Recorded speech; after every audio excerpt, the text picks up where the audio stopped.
Hey guys, welcome back. This week I'm going to show you how to make DIY mason jar lanterns. Stay tuned. Okay, for this project, I started off with a 1x6x6 board. You'll see that I'm measuring my mason jar. All mason jars come in different sizes. Mine just so happened to measure in as 7 inches. So I wanted to make sure that I was accounting for the space of my mason jar as well as for the space that I needed to actually hang the mason jar. So I decided that my board would be best at 13 inches.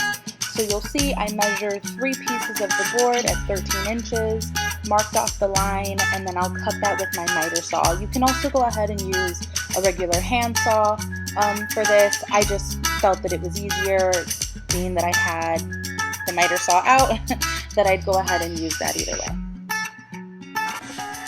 One tip to actually using the miter saw, it's easiest when you actually leverage the wood on the other side, just so then you're not getting any kind of hang. I noticed that when I pulled my miter saw down, the wood would pop up and then cause a lot of fraying along the edges of the wood, which later on I fixed using just a sand block and really sanding that down, making sure that it was smooth. But to try and avoid as much fraying as possible, I think just going ahead and cutting it properly. I'm sanding all 3 boards with the grain. You really want to make sure that you're not going against the grain at this time, because you will see it when it comes time to staining. So going with the grain is really important here.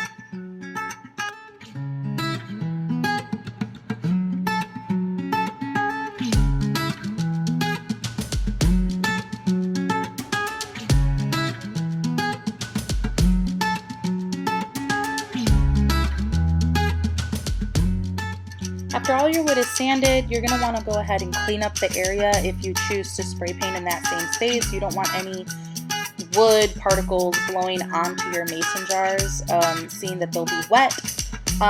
Here I actually just use a regular matte spray paint in white. I'd also suggest using a more solid surface, particularly like a cardboard box opened up. The trash bag didn't really work well for me. I mean, in the end, it did its duty, but I think best would be if you have like a hard surface, definitely. As a quick tip, you're going to want to make sure that these mason jars have at least 3 hours of drying time, just to make sure that you're not getting spray paint on any other part of the project. Here I'm just showing you the materials that you'll need: hooks, sanding wipes, drill. This is really all to construct the overall project once all objects are completed.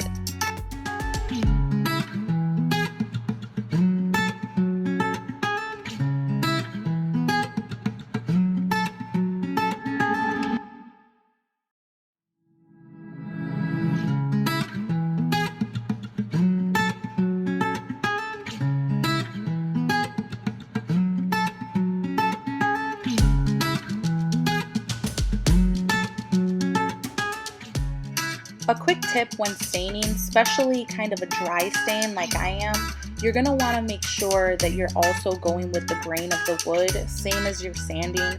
You always want to make sure that you're doing that with wood, because once it's dried, all those imperfections will show up if you decide to do it otherwise.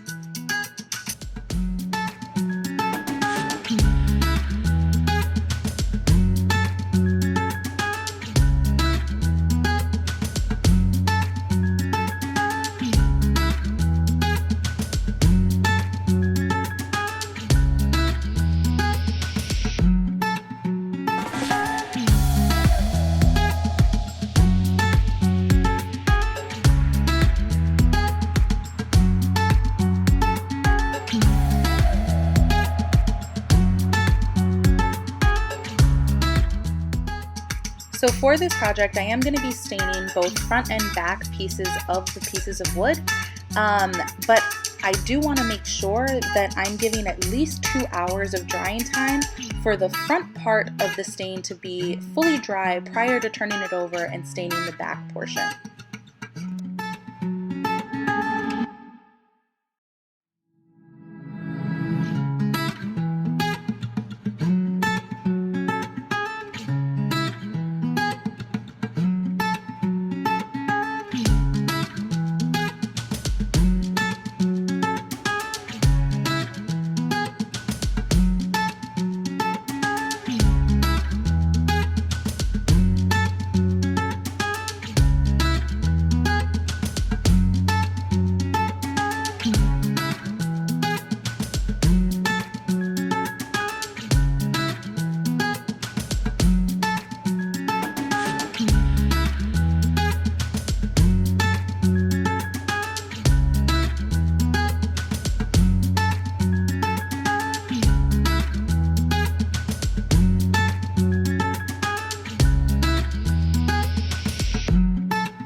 Okay, another really helpful tip here, if you use a staining pad, you can go ahead and seal that in a plastic baggie and then place it in your fridge, and it can last you however many projects until you feel that it's okay to throw away, instead of constantly having to rebuy and use brand new products each time for staining your material.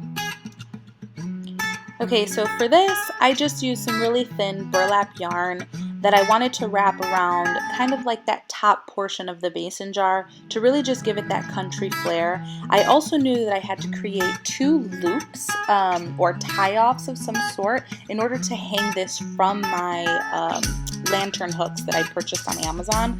And so in order to do that, what I did is I kind of just measured around the mason jar, seeing how much actual rope I needed, and figured out the center area of each side of the mason jar, created 2 loops, and then continuously wrapped that yarn around and around until I went to the top of that mason jar, creating a really sturdy area to kind of place another thing of ribbon to hang in the end on those hooks.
So here the hot glue really came in handy for me.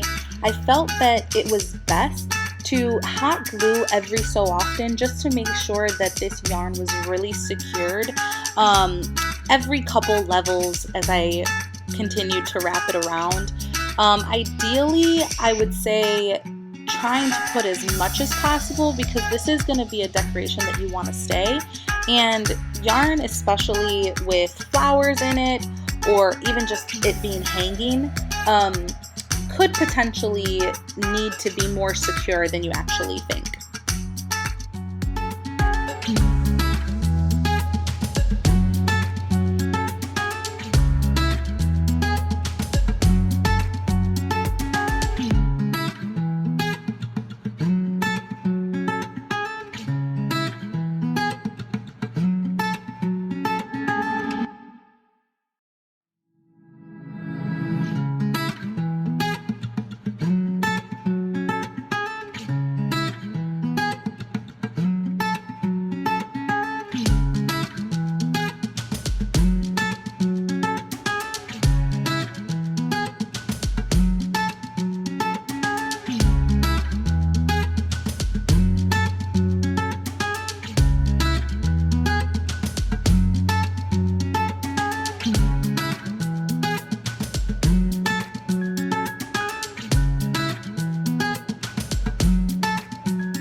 So for the ribbon or rope that you're looking to use to actually hang this from the lantern hooks itself, you're going to want to make sure that that's actually tied down really sturdy. I double knotted it on both sides of the loops, and I doubled that yarn just to be safe.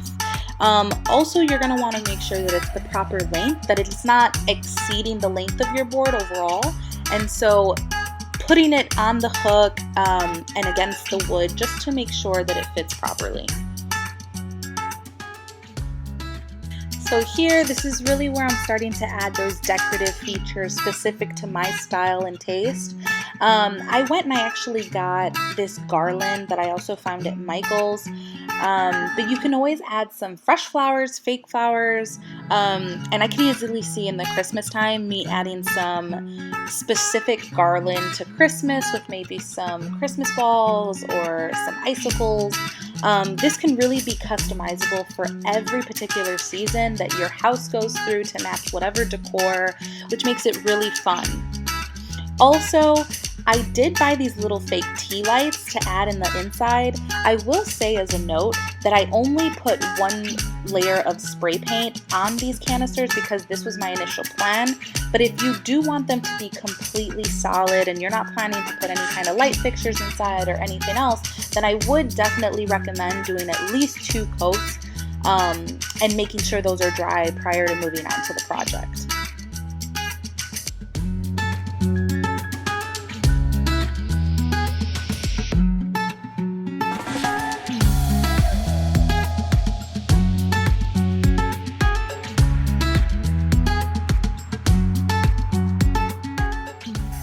So here I'm double and triple checking my measurements to making sure that that lantern hook is completely centered on the board. It might be very simple-minded to assume that the board is exactly 6 inches wide because that's the measurement stated when I bought it, but it's never really true to size. This board was actually like 5 and a little bit shy of a half wide, which meant that I needed to, really do the math. And it came out to about a 2 1/3 inches directly in the center. And so I'm marking both holes where you'll see that the screws need to go in, just to make sure prior to really actually solidifying anything. And I'm just using my regular hand drill to accomplish that.